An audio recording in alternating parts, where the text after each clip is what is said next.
Hello बच्चों, study junction channel में आपका स्वागत है। आज हम पढ़ेंगे हिंदी व्याकरण का टॉपिक उपसर्ग और प्रत्यय के बारे में। पहले हम संधि और समास के बारे में पढ़ चुके हैं। आप वह वीडियो हमारे चैनल पर जाकर देख सकते हैं। उपसर्ग।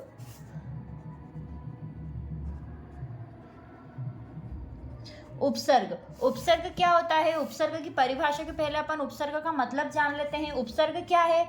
उपसर्ग दो शब्दों से मिलकर बना है।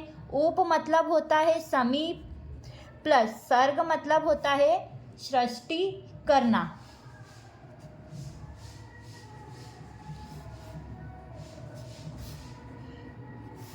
तो इसका अर्थ क्या हुआ कि किसी शब्द के समीप आकर नया शब्द बनाना।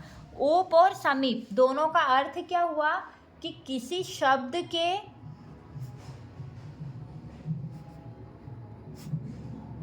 समीप आकर नया शब्द बनाना।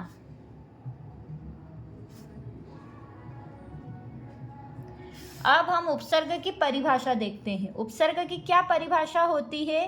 वे शब्दांश जो किसी शब्द के आगे लगकर उसके अर्थ को बदल देते हैं या परिवर्तित कर देते हैं, उसे क्या कहते हैं? उपसर्ग कहते हैं।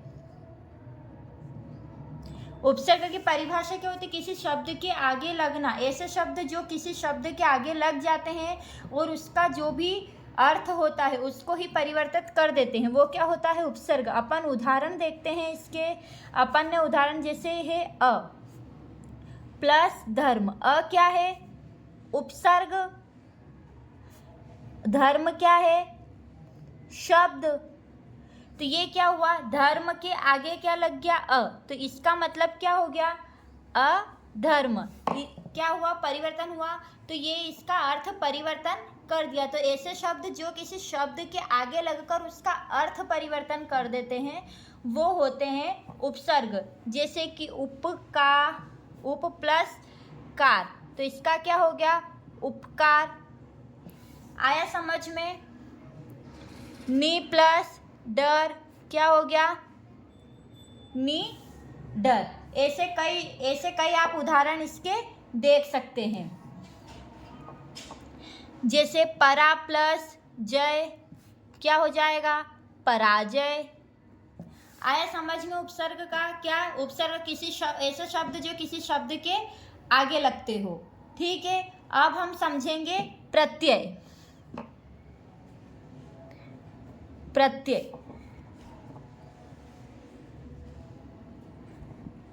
प्रत्यय क्या होता है कि ऐसे शब्द जो किसी शब्द के पीछे लगकर उसके अर्थ को परिवर्तित कर देते हैं, तो वो क्या हुआ? प्रत्यय। उपसर्ग जो आगे लगकर परिवर्तित करते थे और प्रत्यय जो पीछे लगकर उसको अर्थ को परिवर्तित कर देते हैं। तो अपन पहले प्रत्यय का मतलब समझ लेते हैं। तो प्रत्यय देखो दो शब्दों से मिलकर बना है। प्रति का क्या अर्थ होता है? साथ में पर बाद में। ठीक है, इसमें ये हुआ प्रति का अर्थ। प्लस एक और क्या है यहाँ पे? अय का मतलब क्या हुआ है? चलने वाला।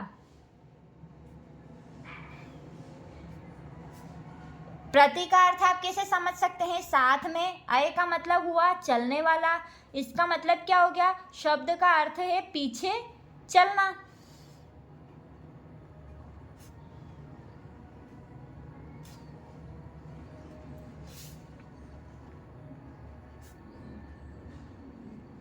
देखो, प्रत्यय दो शब्दों से मिलकर बना है, प्रति और अय। प्रति का क्या हो गया? साथ में पर बाद में। प्रति मतलब साथ में चलता हो पर कब चलता हो? बाद में। और अय मतलब हुआ चलने वाला। तो इस शब्द का क्या मतलब हो गया? पीछे चलना। अब अपन इसकी परिभाषा देखते हैं। देखो, वे शब्दांश जो किसी शब्द के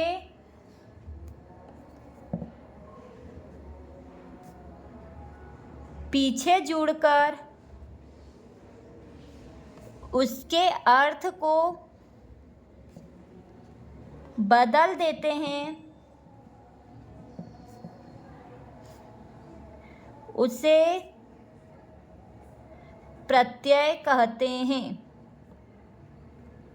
क्या होती है प्रत्यय की परिभाषा? कि जो किसी शब्द के पीछे जुड़ते हैं और उसे क्या कहते हैं? प्रत्यय। उस पीछे जुड़कर उसके अर्थ को परिवर्तित कर देते हैं, वो क्या होता है? प्रत्यय। अपन इसके उदाहरण देख लेते हैं। देखो क्या होता है, एक दुकान, देखो यहाँ पे लेते हैं शब्द और प्रत्यय कहाँ लगते हैं?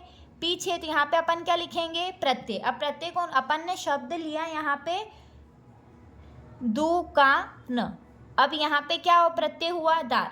अब यहाँ पे इसका नया शब्द क्या बन जाएगा? दुकानदार। देखो यहाँ पे दुकान थी, दुकान के पीछे अपन ने प्रत्यय दार लगा दिया, तो उसका क्या अर्थ हो गया? दुकानदार।